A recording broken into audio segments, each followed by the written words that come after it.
Do you remember this guy from the 2021 Gamestop mania? You know, that time a bunch of Redditors outsmarted hedge funds and made them lose billions of dollars? Well, he's back, this time with hundreds of millions of dollars invested in GameStop as of his latest post, and the rollercoaster ride of how he made the money is amazing. The movie Sony made about this guy only just came out last year, but with what's been happening and with what's coming in the next couple of weeks, they already have a pretty compelling sequel to make. Now, some of you might have absolutely no idea who or what I'm talking about, and that's okay, but I guarantee you this story is worth your time because this guy has the power to move markets like I've never seen before. Watch this bizarre moment from his first livestream back after 3 years. Oh, it's frozen right now. Oh, it's halted. I won't do it while it's halted. We'll wait till it's not halted. He's about to show a live audience of over 600,000 people his investments in GameStop stock, but he decided to wait until the stock had unhalted trading before he showed his positions. The stock had been paused because it was moving around like crazy. Oh, it's unhalted. It's unhalted. No, is it It's halted again. When I watched this live, the first thing that popped into my head was, did he just admit to stock manipulation? Wait, you'll wait till it's not halted! It's halted, right? Is my This is illegal! Now, Massachusetts' top securities regulator has opened an investigation of Gill's activity. Is that illegal? It's not insider trading. The story of Keith Gill's return to social media after years of silence and the impact he's having on GameStop stock goes extremely deep. When CNBC pauses their regular programming to broadcast a YouTube livestream, you know something incredible is happening. These events raise a lot of questions about the rules around market manipulation and the power of social media.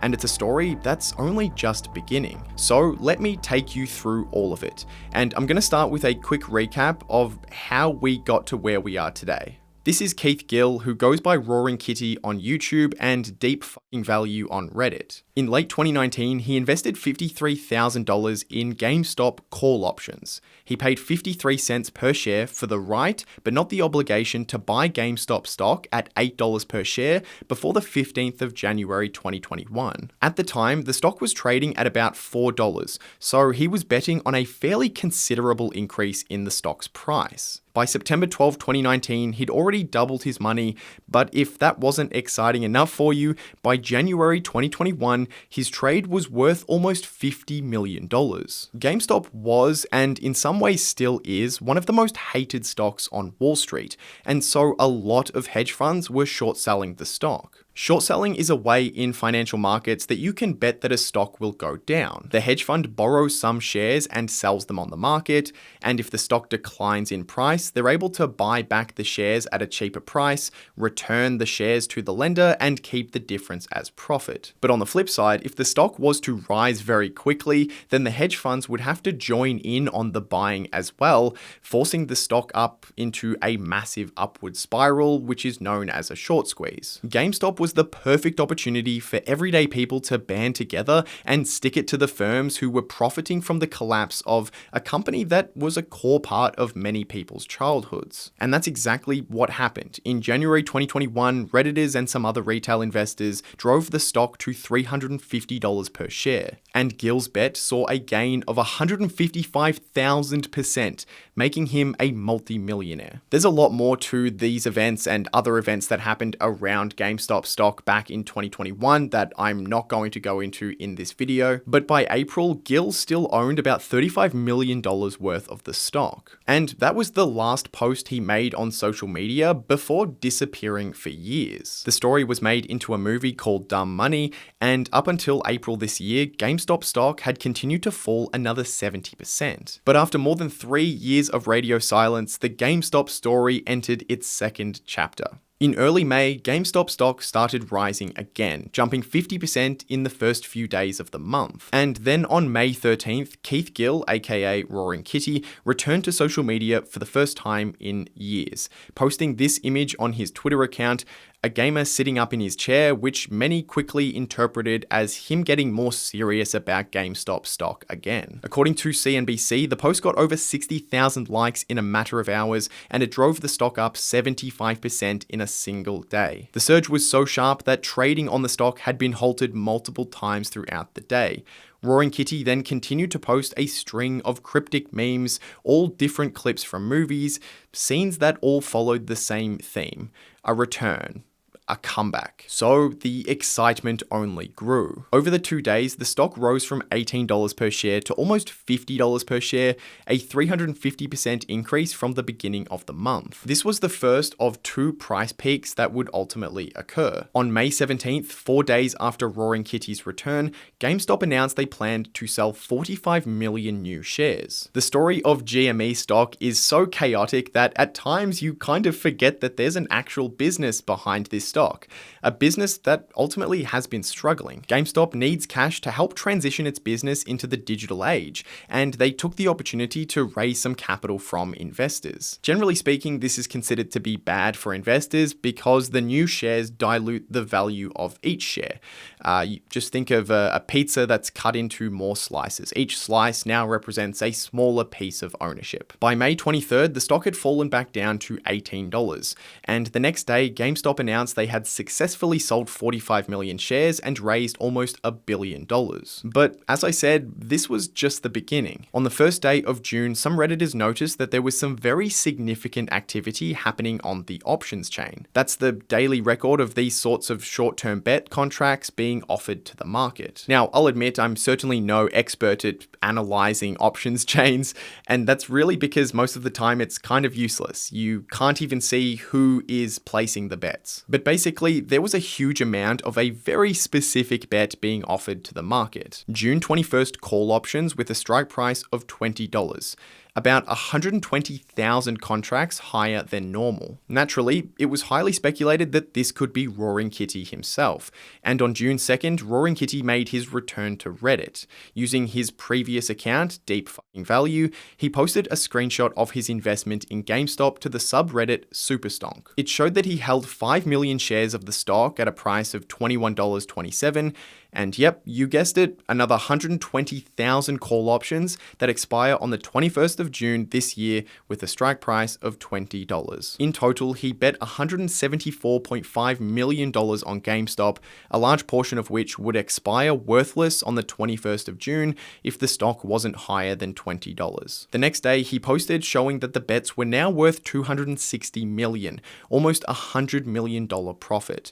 And once again, the GameStop frenzy was back on, with the stock surging by $46 by the end of trading on the 6th of June. That same day, Roaring Kitty's portfolio screenshot showed his bet was worth $586 million, an astounding $382 million profit. And then things kicked into another gear. After the market closed, Roaring Kitty scheduled his first live stream back since 2021, and it would happen at noon the next day of the 7th of June, while the market was open. In after-hours trading alone, the stock rose another 40% to reach $61 per share. Unfortunately, this would be the highest that the stock would go. As the sun rose on the 7th of June, GameStop made the decision to release their quarterly earnings early. Previously, it was scheduled to be released 4 days later on the 11th of June, but it's likely that they released it early because of the very unusual and volatile trading activity going on with their stock. The report brought a crushing reality. The company reported just $888 million of revenue, a 29% decrease from last year, and a net loss of $32.3 million. But most frustrating of all for investors, they also announced plans to sell even more shares. 75 million this time, on top of the 45 million they just sold a month earlier.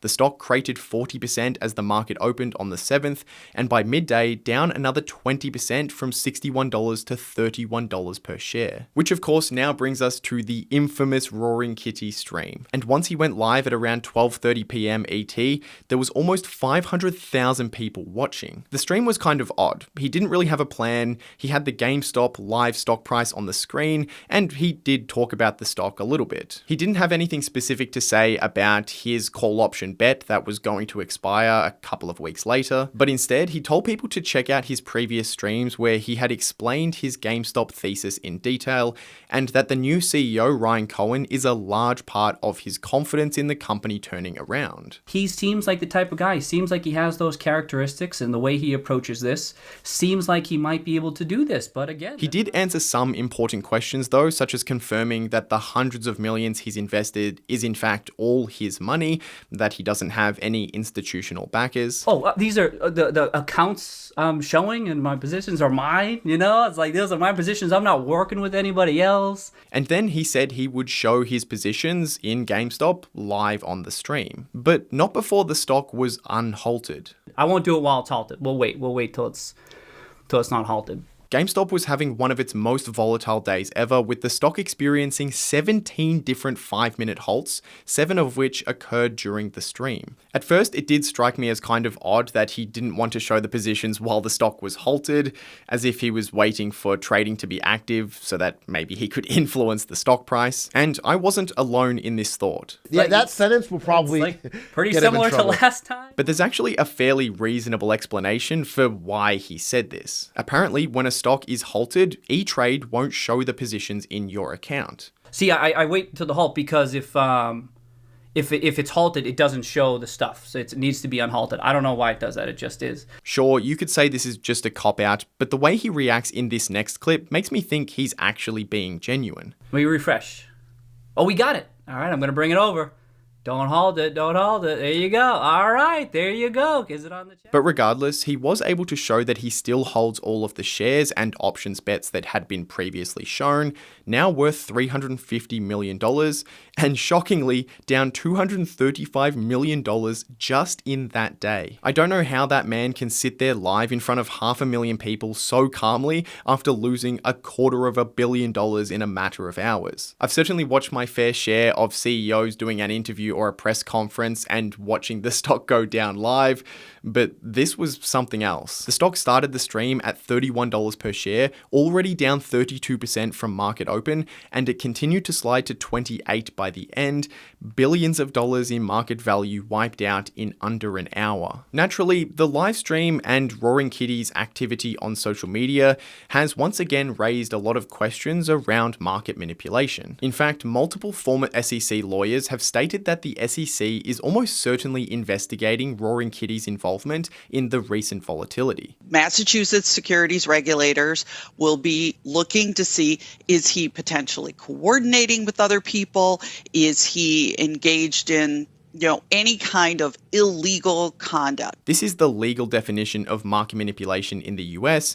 You can pause the video if you want to read it, but it's pretty complicated. So instead, here is the test used to determine if something is considered illegal manipulation, as shown in Legal Eagle's video from a few years back. 1, the person has to have the ability to influence prices. 2, they specifically intended to affect the price in a way that doesn't reflect legitimate forces of supply and demand. 3, that actually artificial prices did exist. And 4, that person caused the artificial prices. Some people out there are still arguing points 1, 3, and 4, saying that Roaring Kitty really isn't the one that's causing the price movements in GameStop, or even that there isn't artificial prices in the stock, that it actually reflects a change in the actual underlying value of the company. And there are certainly some legitimate arguments in those areas, but all of it is kind of irrelevant because of the second point. Did Roaring Kitty intend on manipulating the price in an illegal manner? You have to make sure that you don't mislead the public